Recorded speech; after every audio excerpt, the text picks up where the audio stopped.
Teaching from our mistakes. I already said that in Cedar City. Same thing. Yeah. Hey, you guys want to switch? I'll show you guys the way, bro. It's no problem, bro. Whatever you guys want, bro. Whatever.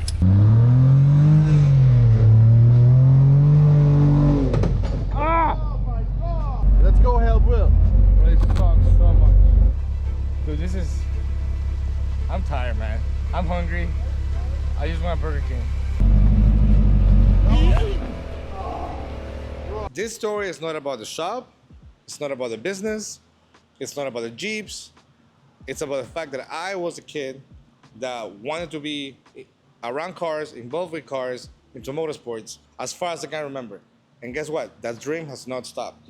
There's been times where I wanted to throw the towel, I'm not gonna lie to you. There's times where shit got rough, and this still does, it still happens. But we're still here, grinding, hustling. Anyway, got that warehouse, at some point we had almost 4 techs. We were booming, you know, building really cool stuff. And man, I built a badass JK to the point that people were like, I want to have that thing. And I started to build more and more and more stretch Jeeps. And I have pictures of all those Jeeps, which I'll share here too. And we were trendsetters at that point, you know, like this shop from Miami, Florida, we were also going out of state to wheel, and we could drive. And not just me, like Robert, my brother, Carlitos, Albert, like Sammy, we had badass Jeeps and we could like go and really wheel. So people were like, man, this shop from Miami builds Jeeps, goes wheeling, and they kick ass. We started making a name for ourselves, you know? I said it in the most humble way. We are known nationwide. People know who we are, and that makes me really proud, and that's what keeps me going, all right? Before we start patting ourselves on the back, let's go back to the struggle of how we got here. Start from the beginning. Say hello to the camera.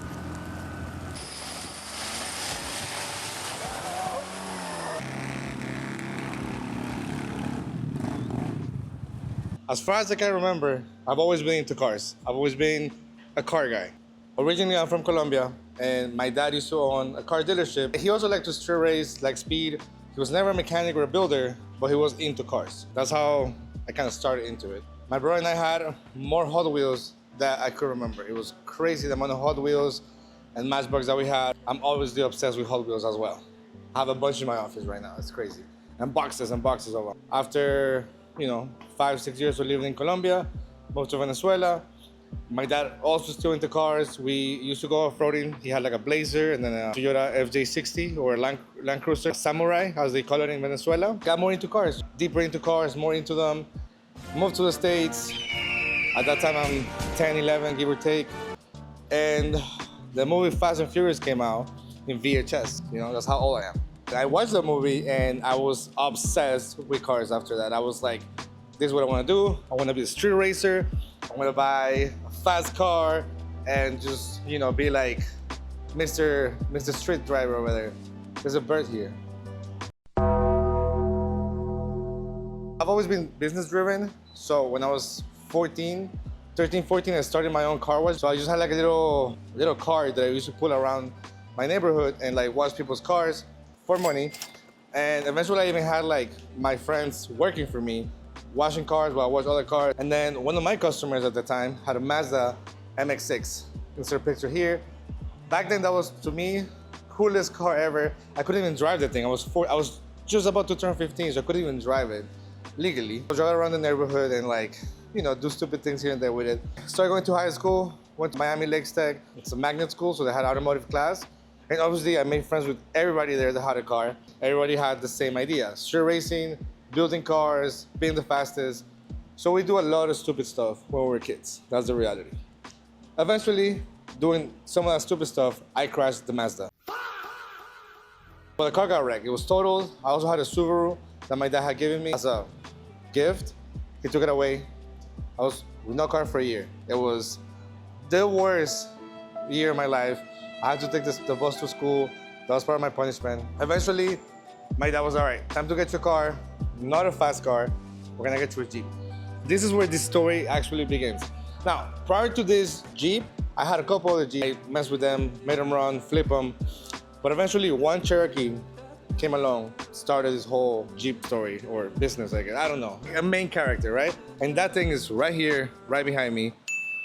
I got this Cherokee when I was 16 years old. I went to buy it with my dad and my brother. It had a little bit of rust on the roof, no major rust on the frame or unibody. We pulled the trigger. We bought it for, if I remember, it was like $4,200. Drove it home. It was clean. AC worked. It was just perfect, right? A lot of stuff happened with this Jeep through my whole life. You know, now I'm 36, so it's been with us for 20 years.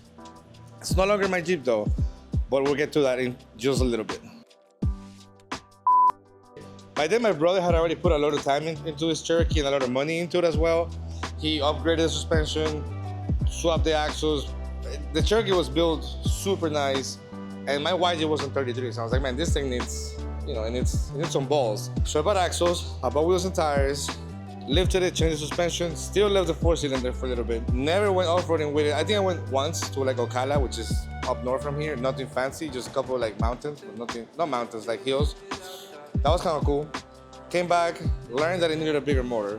So took the 4-cylinder out, sold it, bought a Ford 302, then it became just a driver ornament. Like, it took me forever to get money to build that motor. And then it took me forever to find a transmission. And then one day I'm driving to my job at AutoZone. I used to work at AutoZone. And one day some guy stops next to me and another YJ. He's like, dude, who built your Jeep? And I'm like, oh, I built it myself. He's like, man, I took it to the shop. I'm not happy with their work. So I'm like, look, bro, I don't have a shop. I work at my dad's garage. At that time, I think I was 17. And he's like, all right, I'll take it to you so you could put some bumpers and stuff. Yeah, he brought it to the house. I put a bumper, a winch, rear bumper, tire carrier. I think like the transfer case drop. I don't remember. All I remember is that I charged that guy $300 and it was 2 days worth of work. So labor was cheap back then, guys. Very cheap. That guy brought me his friend, and then one of my friends needed something on his Nissan Xterra, and then another friend needed something on his Nissan, and like, bro, little by little, I got jobs here and there, to the point that we had maybe 2 or 3 cars that were supposed to get worked at the house. My dad started getting letters, and my dad's like, yeah, you guys gotta go. So we ended up getting a warehouse with a couple of friends, and we started getting more work, started getting more crazy with our builds. At this point, the Jeep still drove. And then I became, then that's when I decided to pull a motor, and it just went downhill from there. But in that process, I kind of built a customer base. It was, you know, little customers. Eventually, I decided to get my own warehouse, just my brother and I. That's kind of how Karnage Motorsports was born, right? So at that point, we had the shop. I ended up parting out the YJ, sold it, bought a JK, 2-door JK. By this time, I'm already like in my 20s. I don't think I was 21 yet. Man, it's nice to go down memory lane. It takes me back to like this Cherokee. My mom, she used to ride in this thing. My grandma, you know, rode in this thing. My brother, like, there's so much history in this Cherokee alone, you know? And we went to a Jeep Beach that year. We took the Cherokee because TNT Custom needed a Cherokee for their booth. And we already had the suspension, the front bumper. So that's when we met Bob and Mary, the owners of TNT Customs. We met, we had a great time. And when they were driving back to Wyoming, they offered me a job. And I had just kind of started my shop. So I was like, man, do I want to take this job? I took it, took my chances, and went and learned a bunch of stuff about Jeeps, the way they're built. This company builds really badass Jeeps and also manufactures parts. So I learned a lot from that. I learned a lot from Bob, and like one of the techs that was there, Mike, how to build Jeeps. You know, I learned how to weld. Before, I didn't have a welder, and what I ended up doing was buying a cheap, because I was broke, flux wire welder, which doesn't use gas, so like the welds come out super shitty. And I would just tack everything where I wanted it or when it needed to be. And then I called like a mobile welder to come by with his welder and weld everything. And that's how I used to build Jeeps back then. I wasn't confident enough to weld something that was gonna not break, right? So, still the case. I'm an okay welder. What do you mean? I'm kidding. Before I left, my mom was diagnosed with cancer, but she was solid, you know, she was doing great. And she kind of gave me the blessing and said, go, you know, like, go do this thing you want to do. So I did, and I was there for a year, and I decided to move back because she started getting a little bit more sick. So I moved back, and that was back like in 2011, and that's when I went full throttle with Karnage Motorsports. My dad flew back to Wyoming, we packed a little trailer, put it in the JK, or hooked it to the JK, and drove all the way back to Florida. And then I got a warehouse close to the house, you know, and that's where Karnage Motorsport was officially established, December 2011. And ever since, we've just been growing, you know. I started doing everything. I was the salesperson, I was the builder, I was the estimate guy, I was the ordering part guy, I was the everything. I switched jobs from AutoZone to UPS. So I used to work mornings at UPS, and then I'll go home like around 2, take a shower, take a nap, and then go to the shop from 6 to like 1, 2 in the morning, go to sleep, repeat, go to UPS.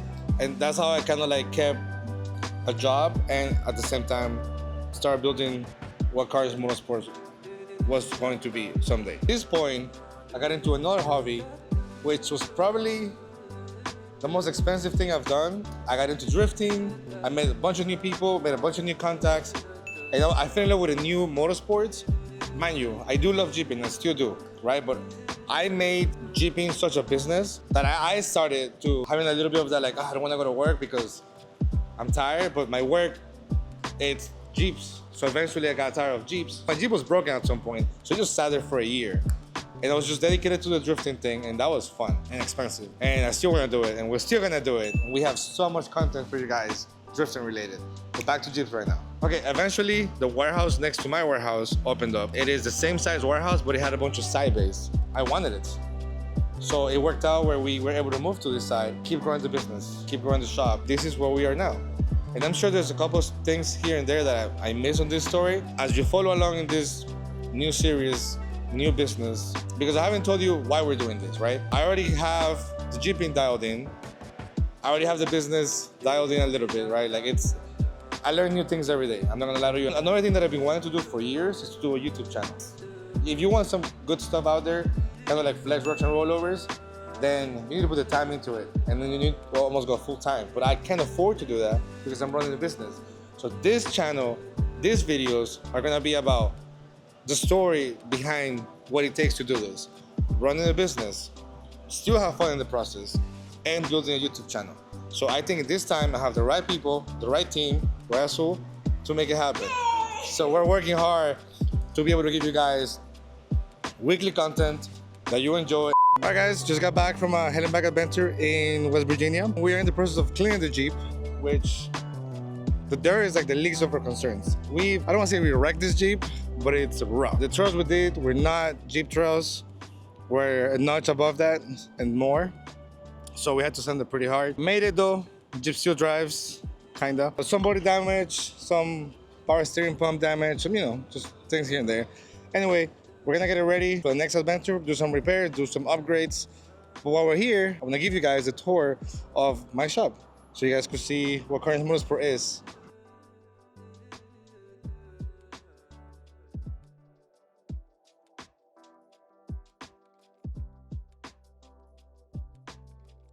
We have a Cherokee, it's my brother's. This is Azul's drift car. Who's Azul, you're wondering? Who's this Azul person? Her name is Blue.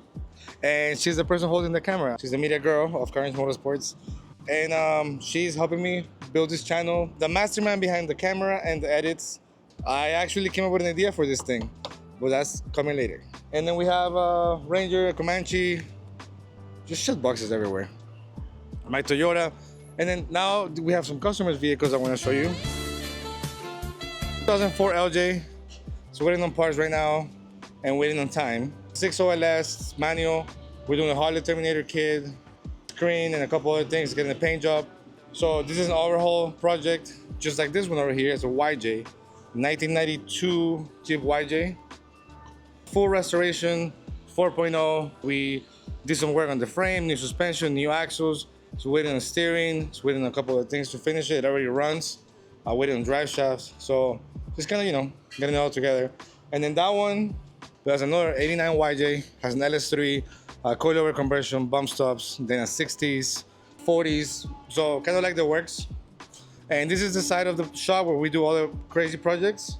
Now the other side of the shop is where we do the more everyday kind of build. So let me show you that right now. Can't have too many Toyotas, right? So we have Chris here. This is a customer's Jeep. We're doing alignment right now. It's got a bunch of steering upgrades and Chris is currently finishing it.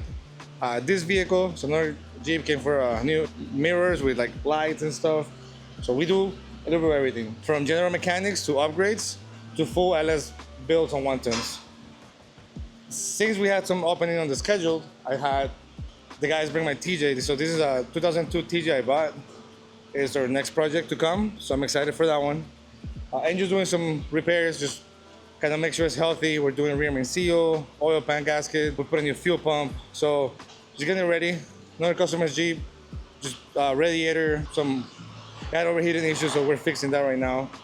And this is the shop. This is where the magic happens. And I really hope that this story didn't bore the shit out of you and that you stuck around enough to subscribe and keep watching our videos. Stay tuned.